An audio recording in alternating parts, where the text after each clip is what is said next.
I guess there's, like a general view of Māori and Pacific students get in on this scheme and they don't do enough work. I have actually come across people who have come to me and said like, oh, did you get in on your own merit, or did you get in like the cheating way? And they say you don't deserve to be in med school because, you're Māori and PI and you must have come in because, coming through the scheme, and my friend's daughter, she deserved this, and, she was clever, she was this and this and this, ticking all the boxes, and I'm like, how do you know I don't tick those boxes as well? I think a lot of this is misunderstanding, and people just don't know why there are programs like TAS and Tuākana. It's always hard because I have to explain it a lot to people. They say, why are Māori and Pasifika getting special entry? Why can't they get an entry the way it is? Well, number one, the government says so, that we can have them, and I think that's important because it's part of the treaty. Targeted admission schemes are our way, or the university's way, of addressing the breach of Article 3, the breach of the equality of citizenship promise that we were made in 1840. And a lot of people say, oh, well, anyone can get in, and I said, no, they're still going to have university entrance. What they do have, they have the opportunity to come a little bit below the general entry. Any call that you're being unfairly advantaged, there are a couple of issues with that. One is that, of course, it's just a foot in the door. Like every affirmative action scheme in the world, it's a foot in the door. It's not a foot out the door. You sit the same exams, you do the same study.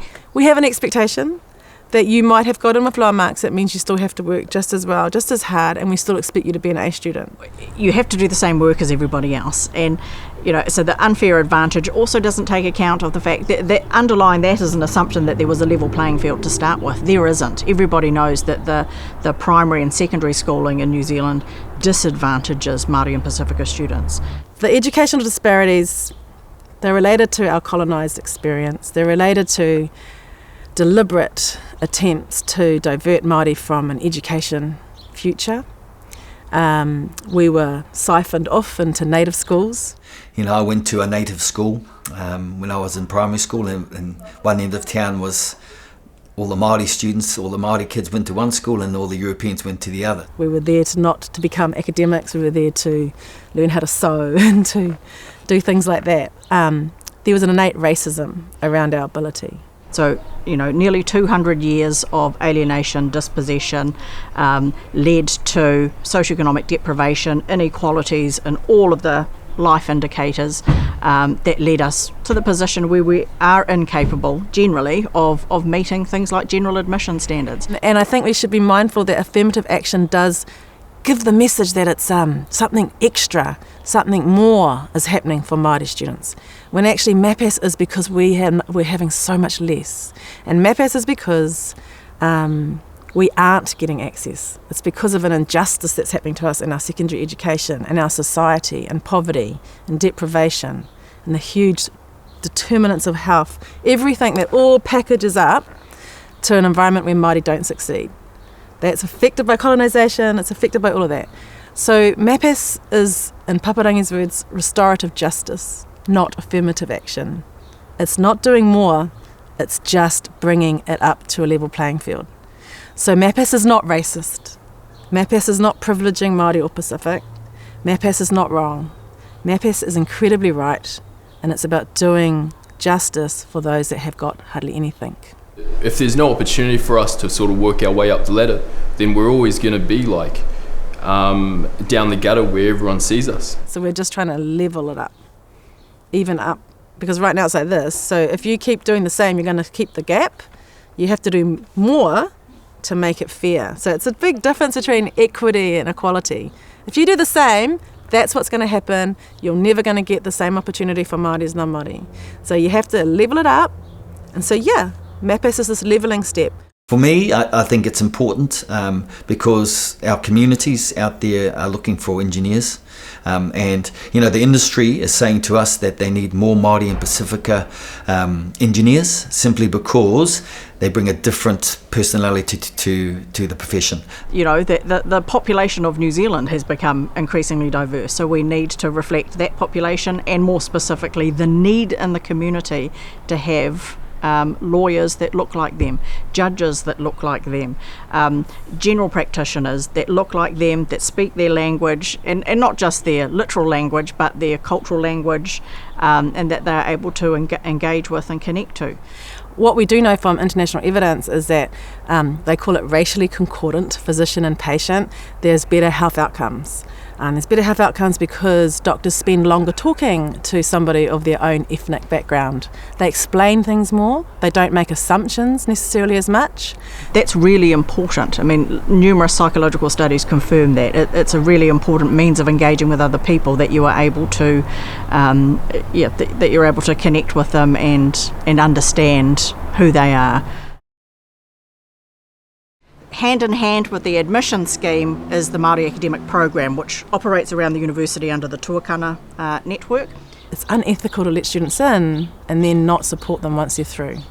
That scheme has always been operated in a way that takes account of particular Māori learning styles, capabilities, so we operate in a much more whānau-based context.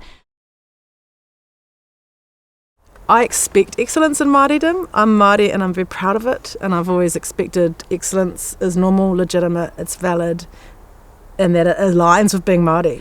So we've done longitudinal studies in our own assessment of the targeted admission scheme over the years, and there is absolutely no correlation between your grade point average entry as a targeted admission student and your retention and later success in law school.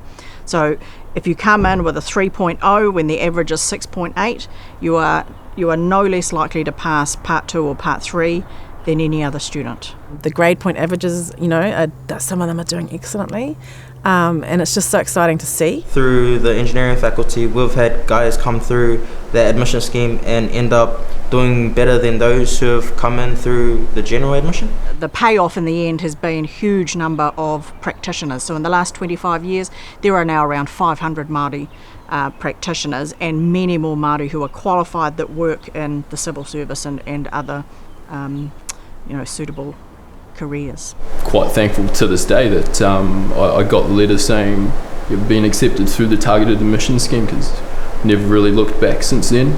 In the 20 years that I've been at law school, I now have a handful of friends who are judges, which is unbelievable.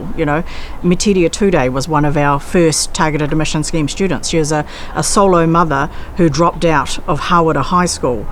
She had no qualifications at all, and now she's the third most important political leader in the country. That's unbelievably impressive. So please don't ever think that just because we open the door and allow students in with slightly lower grades, that they come out as less competent doctors. I don't want that. I don't want my community seeing a dodgy doctor. So why would we want that? The university has to maintain a commitment, and the university has to maintain valuing it. What I want to try and do is bring in students with a passion for engineering, not just, not a numbers game for me. There are PIs out there in top jobs that probably wouldn't have gotten there if they didn't get a chance. I think if we focus on how well people have done out of the scheme, then I think that a lot of the negative attitude towards it would disappear. So proud of MAPAS. I'm very, very proud to be a MAPAS student, and I'm very, very proud to now be involved in MAPAS. And that's because we're changing lives and we're changing society. So we have so many success stories now. So it's born out of hardship, but what we've created with MAPAS is amazing. We've created futures for not just one person, but their whole family and their whole community. So when we get a little bit hoha with all the mahi that we have to do, we just have to pop along to our MAPAS completion ceremony, and honestly, we're in tears for the whole ceremony.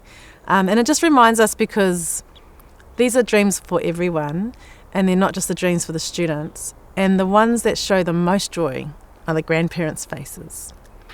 Yeah, so when they see them complete, you just want to cry. Sorry, a bit emotional today. Yeah, it's awesome.